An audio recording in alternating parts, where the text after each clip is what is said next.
Picture this scenario. It's 11:30 p.m.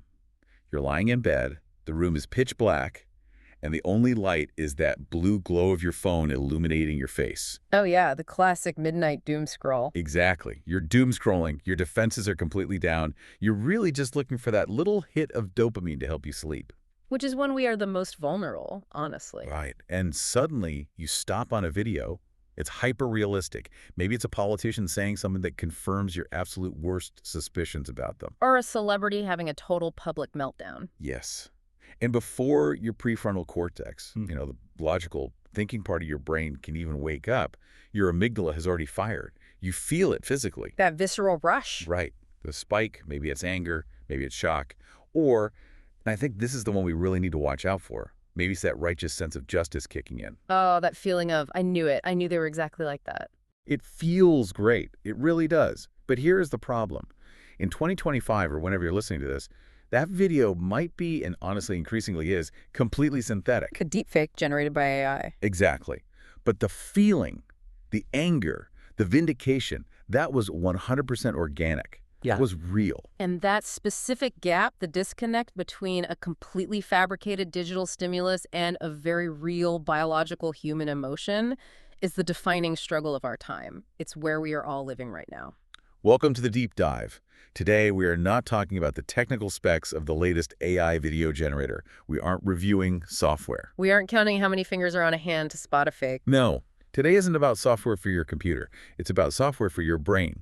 We're doing a deep dive into a really fascinating set of recorded observations by Tommy Yoshida. Also known in Japan as Tsutomu Yoshida. Right. The series is titled AI as a Transitional Phase, using AI as translation, a device to place thinking outside.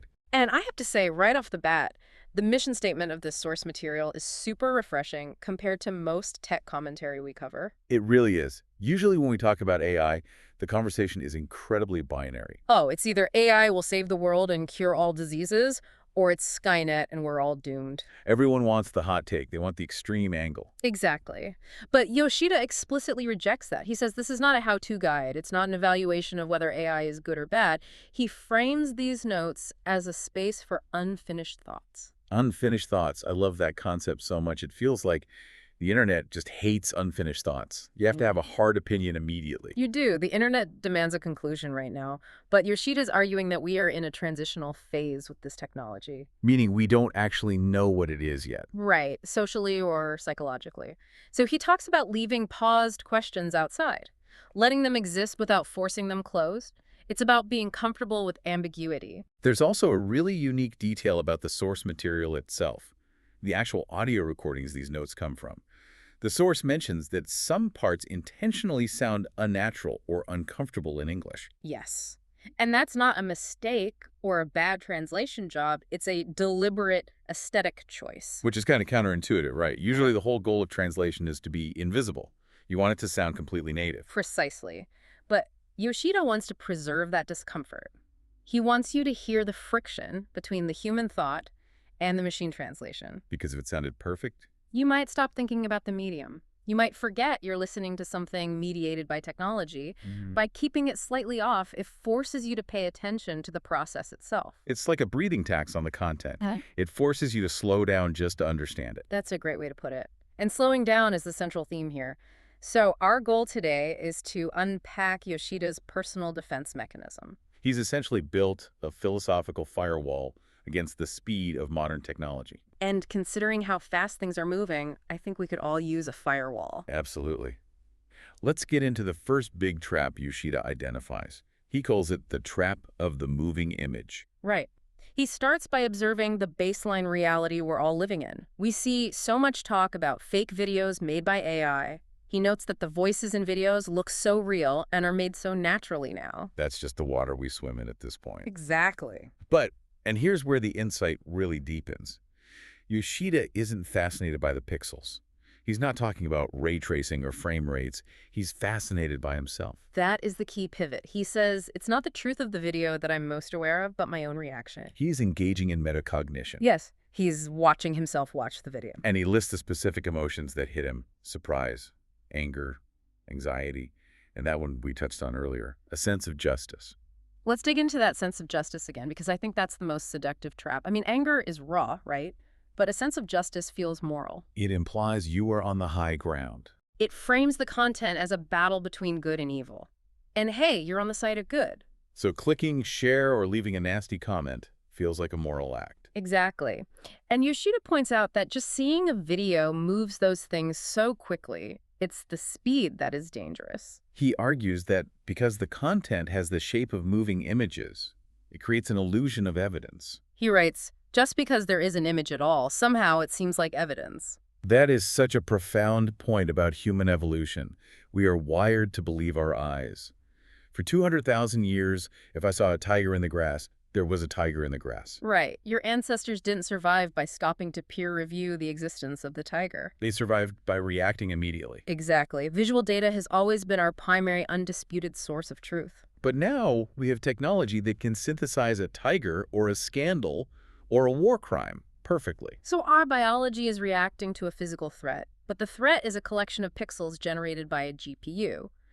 Yoshida is trying to solve the problem of our emotions running ahead of the facts. It's like our operating system is outdated for the software we're running. The lag time between seeing and understanding has been exploited. Completely exploited. So how does he handle this? Because he doesn't just throw his phone in the river and move to the woods. No, though I'm sure the temptation is there for all of us sometimes. He has a process, a protocol. Step one is what I would call the self-audit. Okay, let's unpack this audit. So when a theme comes to mind, whether it's a reaction to a video or just an idea he wants to explore, he says he doesn't immediately go straight to the tools. He doesn't open ChatGPT or Google. Which is the exact opposite of what most of us do. I have a thought, I want to expand it. I immediately go to the AI to help me brainstorm. I outsource the thinking almost instantly. He hits the brakes. He asks himself a specific set of diagnostic questions. The first one is, why is this theme on my mind right now? That seems simple, but it's actually pretty aggressive. It's asking for the provenance of your own interest. Exactly. Is this on my mind because I genuinely deeply care about it? Or is it on my mind because an algorithm determined I would engage with it at 11:30 p.m.? It's separating my curiosity from algorithm conjecture. Then he asks the second question, which I think is the most important one for the modern era. Am I being rushed by something? Oof. Am I being rushed? The answer is almost always yes, isn't it? The news cycle, the social media feed, the red notification badges, the entire economy of the internet is built on urgency. It's fear of missing out, weaponized. If you don't have an opinion on the main character of the day within 30 minutes, you're irrelevant. You feel like you're falling behind. Right. And that leads to his third question. Is my emotion running ahead a little? He's checking his emotional speedometer. Ideally, yes. He realizes that if his anger or his sense of justice is sprinting ahead of his actual comprehension of the facts, he is in a compromised state. He emphasizes that he needs to calm down first. Only after this internal check does he begin to actually talk with AI. So he uses AI not as a generator, but as a conversation partner. Think of it more like a mirror. This is step 2. Once he is calm, he inputs his thoughts into the AI. And he notes that what the AI gives back is often organized in a way that surprises him. He has this great line. He says, I think, I see, it feels like it has put into words something I couldn't quite say. That's the utility of AI for him. It's a translation device. It translates his messy, abstract thoughts into structured language. It clarifies what he was already thinking. But this is also the danger zone. It is the danger zone because when you see your thoughts reflected back to you, perfectly organized, articulate, sounding smart, the temptation is to say, yes, this is it. Publish, share, post. You feel like a genius because the AI made you sound like one. It flatters your ego. Exactly. You get that dopamine hit of validation, the thought looks complete. But Yoshida explicitly pivots here. He says, but that does not go straight into an article. He doesn't hit send. He refuses to hit send. And this brings us to the core of his protocol, the overnight rule. I leave it for a night. It sounds so analog, doesn't it? In a world of instant publishing, waiting overnight feels like waiting a year. It really does. If you wait 24 hours to comment on a viral video, the internet has already moved on to the next 3 scandals. You feel like you're missing the bus. But Yoshida argues that missing the bus is the point. He has a very specific philosophical reason for this delay. It's about identity shifting. Explain that identity shift. I find that fascinating. He distinguishes between yesterday me and today me. He asks, yesterday me and today me, they are a little different, right? Can I still accept it then? I love that concept so much. Yeah. Yesterday, me was tired, maybe had a glass of wine, was angry at the news, felt that righteous sense of justice. But today me has had sleep.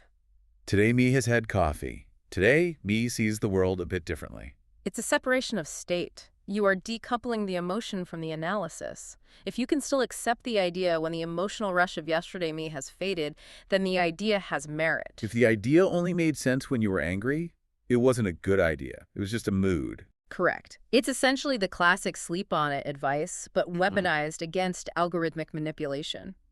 But he doesn't stop there. Even if me looks at the draft and says, yeah, this is actually pretty good, there is one final boss battle the idea has to win. The reverse question. The reverse question. Mm. So the next day, he reads the organized thought again.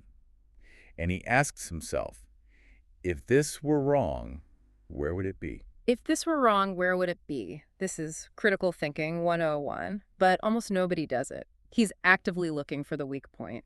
He says the goal isn't to push hard or destroy the idea, but to illuminate from the other side just once. It's like stress testing a bridge before you drive across it. You're not trying to blow up the bridge. You just want to see if there are cracks in the concrete. Exactly. Most of us, when we have an opinion, we engage in confirmation bias. We look for all the reasons we're right. We Google why I am right about whatever topic. Yoshida is intentionally engaging in falsification. He's asking, where could this be broken? It's like being a lawyer preparing for the opposition's argument. You have to know the weaknesses of your own case. And he says only if the idea doesn't sway a lot after the stress test, only then does he take it outside. Meaning, share it with the world. It's a rigorous quality control process for his own thoughts. It creates a barrier to entry for his own expressions. He's making it hard for himself to add noise to the world. So let's look at the stack we've built here. We've got the self-audit asking, am I being rushed? We've got the AI mirror using tech to translate thought, not generate it. We've got the overnight rule waiting for today me. And the reverse question checking for cracks. That's his process for writing and thinking. But here is where it connects back to where we started. He applies this exact same defense to consuming content. Right. He closes the loop beautifully. He says, while watching the topics about fake videos, I remember this way I have. He realizes that the defense against deepfakes isn't software that detects pixels. It's this mindset. He reiterates that just because there is an image, judgment becomes faster. When there is a face or a voice, we accept it. But he counters that with a really grounding statement about the nature of reality. If it were real information, it should not disappear by tomorrow. That is the mantra. If it were real information, it should not disappear by tomorrow. That is so powerful against the 24-hour news cycle. We feel like if we don't react right now, the truth will vanish, or the moment will pass. But Yoshida is saying if something is actually true, if it's actually substantial, it will still be true on Tuesday morning. Exactly. Truth has permanence. Emotion is transient. If you see a video that makes you furious on Monday night and it turns out to be a deepfake, well, the anger was real, but the cause was fake. But if you wait until Tuesday and it's still true, you can be angry then. You haven't lost anything by waiting. So his strategy for deepfakes is simply waiting. He says, I put it aside for a bit.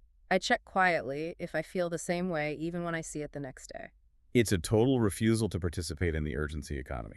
And that is a radical act. The technology, the deepfakes, the AI generation, it progresses every day. Yoshida admits we cannot stop it. We can't put the genie back in the bottle. No.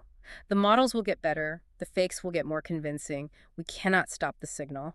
But as he says, we cannot be in a rush. We cannot be in a rush. That's the defense. It's a reclaiming of agency. The algorithm wants you to rush. The bad actors making fake videos want you to rush. Your own biology, seeing that moving image, wants you to rush. Yoshida is saying, I control the clock. It's interesting because usually when we talk about AI defense, we're talking about watermarks or blockchain verification or government regulation. And sure, maybe we need those things. But Yoshida is suggesting a personal internal software patch. A patch for the human operating system. Because ultimately, the vulnerability isn't in the screen. The vulnerability is in us. It's in our surprise, our anxiety, our sense of justice. Exactly. If we can patch that vulnerability with a simple 24-hour delay, we become much harder to manipulate. It's almost like slow food, but for information. Slow thinking. And notice how he describes the result of using AI as a mirror. He says it helps place thinking outside. By getting the thoughts out of his head and onto the screen via AI, he can look at them objectively. You can critique them. Right. He can let today me judge yesterday me. It stops the thought from being a part of his identity and makes it an object he can inspect. Yes, and that distance is crucial. When you are merged with your anger, you can't question it. When you put your anger outside, maybe by writing it down or having AI summarize it, you can look at it and say, is this valid? Or is this just noise? It's a practice of mindfulness, really, just with a high-tech twist. It is. It's using the very tools that could accelerate our confusion AI to actually slow us down and clarify our thinking. I want to go back to that sense of justice point one more time, because I think that's the one that trips up the smartest people. We all think we're immune to fake news if it's something we disagree with. But if it confirms what we already suspect, That's the hardest test. Yoshida asks, if this were wrong, where would it be? Applying that to a video that confirms your deepest biases is incredibly difficult. It hurts. you don't want to ask that question. You want to bask in the feeling of being right. But that's why the overnight rule is so essential. You probably can't ask that question in the heat of the moment. You need today me to step in. Today me is the designated driver for your brain. Yesterday me got drunk on emotion. Today me has to drive the car. That is a perfect analogy. So to recap the Yoshida method for everyone listening who wants to build this firewall. It starts with the pause. Yeah. When you feel that reaction, check yourself. Ask, am I being rushed? Why is this here? Then use the tools. Use AI if you want to organize your thoughts, but treat it as a draft, not a final product. Use it to translate your mess into order. Right. It's a mirror, not a megaphone. Then the holy grail, the overnight rule, wait 24 hours, let yesterday me retire and bring in today me. And finally, the reverse question. If this were wrong, where would it be? Illuminated from the other side. And if it survives all that, Then, and only then, do you take it outside. it sounds like a lot of work. It is. It's Ar- friction. But consider the alternative. The alternative is being a puppet, being pulled by strings of anger and surprise attached to videos that might not even be real. Put that way, the work seems entirely worth it. I think so too. Uh, Yoshida calls it that small habit. I hold it as my own way of defense. It's a small habit, but it protects his sanity.